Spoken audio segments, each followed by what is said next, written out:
For most people, death is a bit of a problem. The typical thinking that revolves around death is, well, what's the point of doing anything if I'm going to die? And in 100 years from now, it will be as though you hadn't existed anyway. Nobody, or hardly anybody, is going to remember that you were around. So the whole thing of death is a little bit perplexing. Now, we are finite creatures. I mean, hopefully you agree with that. And as finite creatures, we strive to survive. It's built into us.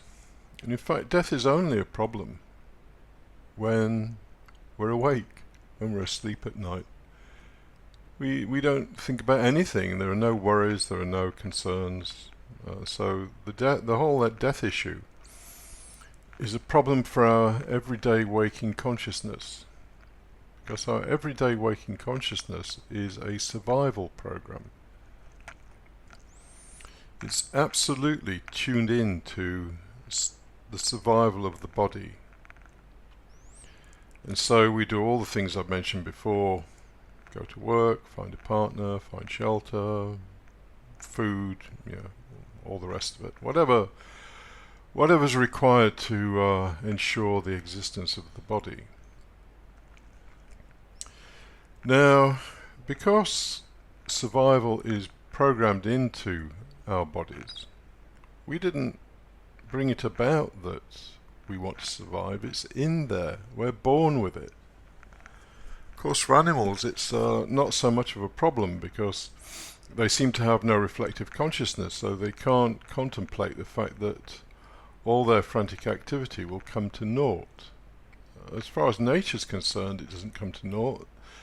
The current generation ensures the future generations through breeding, and that's the way it seems to work. And if you think about it, it's a self-selected mechanism.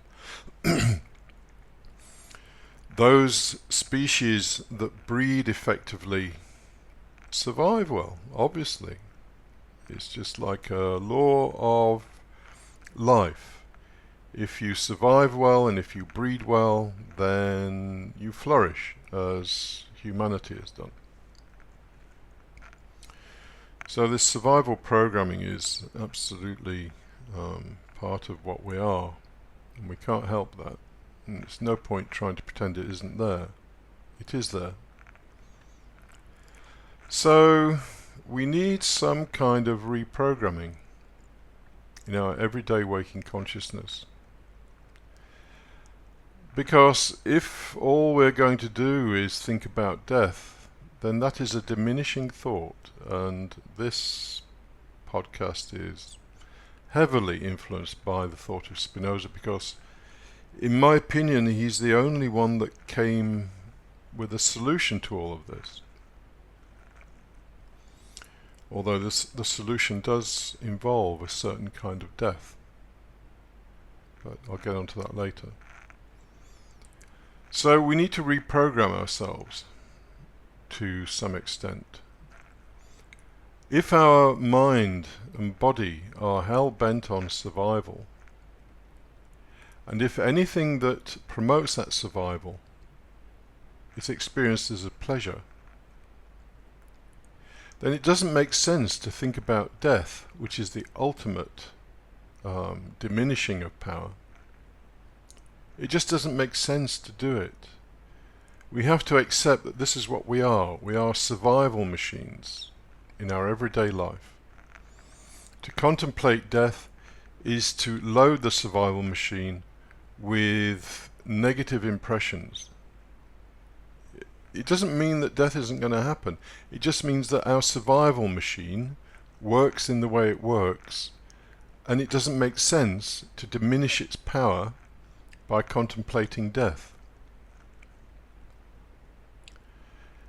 We're not in denial here. We're just, in fact, we are more in reality, because we are saying this is the way we are made. We can't work against that. You didn't make yourself. So we need to reprogram. As Epicurus said, death is nothing to us. Why isn't it anything to us? Because we don't know anything about death. What's the point contemplating something that we know nothing about? While we are alive, we are the survival machine. And so we should work consciously with the survival machine. So life is about power. And the survival machine only knows power. The power, what kind of power? The power to survive. To load it with ideas and images that go against that just doesn't make sense. It's like having a motor car that runs on diesel or gas or petrol or whatever you call it, and saying, I want this car to run on water. You're just going against the machine. Or, I want this car to be able to drive over mountains, even though it might be some low chassis sports car. It doesn't make sense to go against the machine. So to contemplate death is to diminish your power. I've got this quote here from Spinoza. Here's someone showing that they are Superman. We all want to have superpowers like Superman. This is what the survival machine is about. So in Proposition 7, in Part 3 of his Ethics, he says, the endeavour wherewith everything endeavours to persist in its own being is nothing else but the actual essence of the thing in question. In other words, your survival is at the very, very root of what you are. Now, I suppose not doing full justice to that statement, because to persist in being isn't just about survival. It's really more concerned with being what you are. That's a whole other podcast. But most of us are not what we really are. We are loaded with stuff from the environment, from our school teachers, from parents, from peers, from family and so on. And so what we become is some kind of programmed thing that might not have the survival thing at heart. Anyway, that is another podcast. But Spinoza's saying very clearly here that the very essence of us, the root of us, is this drive to persist in our being. That is the architectural foundation of what we are. To go against that just does not make any sense whatsoever. This notion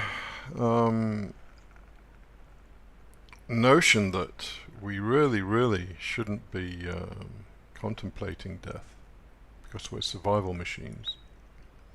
We have to be a little bit humble and recognize that we are machines and this is the way we work. Anyway, Spinoza in part 4 of his Ethics, Proposition 67, says, a free man thinks of death least of all things. Now, part 4 of his Ethics is about reason. It's about using our intelligence to try and guide how we should live our lives. It is not reasonable, if you understand the nature of the beast that you are, it is not reasonable to contemplate death. It diminishes the power of the beast, and it achieves absolutely nothing. It will not ward off death. It will not make your life more meaningful. In fact, quite the opposite. While you are alive, you are a living thing, and you are pushed along by the desire to persist in your being with as much power as possible Again, the word power is a loaded statement for Spinoza, but power is of two varieties. One is we get it from the environment, more money, more sexual partners, fame, whatever. Or we can have inner power.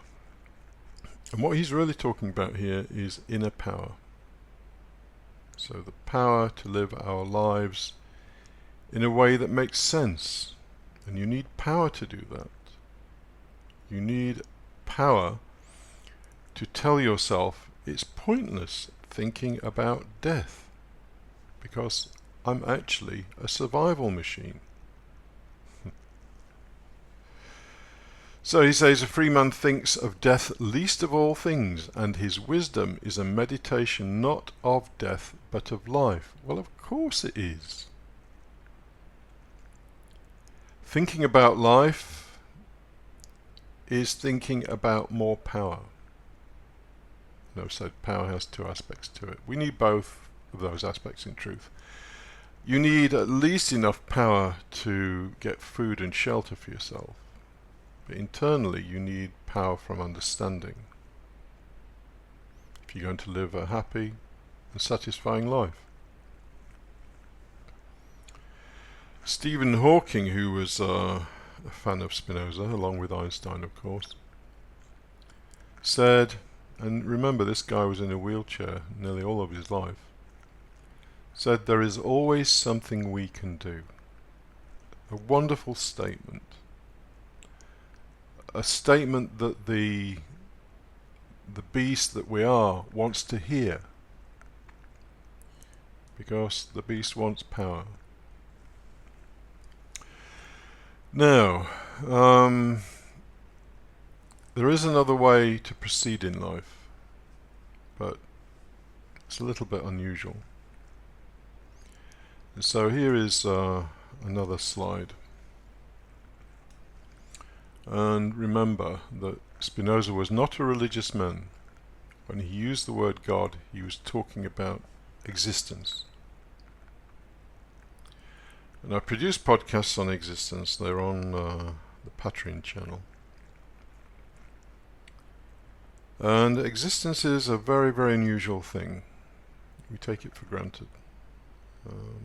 Our sense of existence does not come from our thoughts. No point thinking to yourself, I exist, I exist. It's just more thoughts, do nothing. Same with our emotions, same with our body. The sense of existence doesn't come from that, it's something else that we have and we take it for granted. And Spinoza says the essence of God, or the essence of the universe, well, not the universe, but the essence of manifest creation, and that is much bigger than we can detect according to Spinoza, but the essence of it all is existence. And Hubert Benoit said, and he's quite right, that existence is superior to life because life comes from existence. So existence seems like it's a fairly important thing. Now when we're born obviously into a body, and our first love is the body. The body gives us pleasure. You might not think so, but yeah, actually it does. When you eat food and you're hungry, there's pleasure. When you have sex, there's pleasure. When you indulge in maybe some kind of art or play music, whatever, there's pleasure. So we are fairly heavily addicted to our bodies. And people who complain about the fact that they're going to die, although they wouldn't admit it, are actually more in love with their bodies than people who don't complain. You only complain about something ending if it brings you pleasure. Now the fact that the body is mortal is clearly a problem in that respect, because we will not have pleasure from the body forever. And let me quote this, well no, let me give it a little bit more background. So I've talked about existence, and for Spinoza, the essence of God, the very root of what this whole damn thing is about, is existence. And he says God, cosmos, nature, whatever you want to call it, has infinite power for existence. We only have a little bit. We live for whatever, 60, 70 years, and then our existence ceases. So he says in part 5 of his Ethics, proposition 14, the mind can bring it about that all bodily modifications or images of things may be referred to the idea of God. Well, you can replace the word God by existence if you want. It's pretty much the same thing. It's not actually the same thing, but for practical purposes. So the mind can bring it about. So the mind needs to switch its focus a little bit away from all the bodily modifications. Bodily modifications are basically everything you experience. Your thoughts, your ideas, your stuff, your motor car, your house, the people you know, everything. These are all bodily modifications, because the only way you know all of these things is through your body being modified. The light from somebody you know impacts on your eyes, and there's a modification of your body. Again, another podcast, but that's the basic idea. And for Spinoza, bodily modifications and images of things, and again the word image is a very big word for Spinoza, but another rabbit hole. These may be referred to the idea of existence. Whenever your body is modified, you experience something. And what you experience is an existential experience. You experience something existing. All you ever really experience are your bodily modifications, but those things exist. So the mind can bring it about that all bodily modifications or images of things may be referred to the idea of existence. Well, the word idea, again, is easily misrepresented, but I would say may be referred to the experience of existence. And so we need to fall in love with existence. Not things existing, but the very fact and the very experience of existence. There's a wonderful passage in Spinoza's short treatise where he's talking about this need to refocus where our attention is. And in the Gurdjieff work, it was always said that love and attention are exactly the same thing, which is why children love attention. It's a way of giving them love.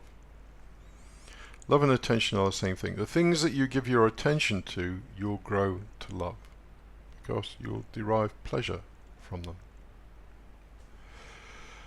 So let me quote this. Again, pulling out a quote is sort of doing something midstream, but hopefully you get the gist.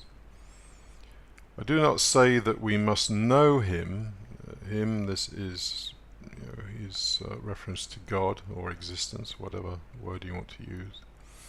I do not say that we must know him just as he is, or adequately, for it is sufficient for us to know him to some extent in order to be united with him. For even the knowledge that we have of the body is not such that we know it just as it is, or perfectly, and yet what a union, what a love. There's so much wisdom in that short quotation there.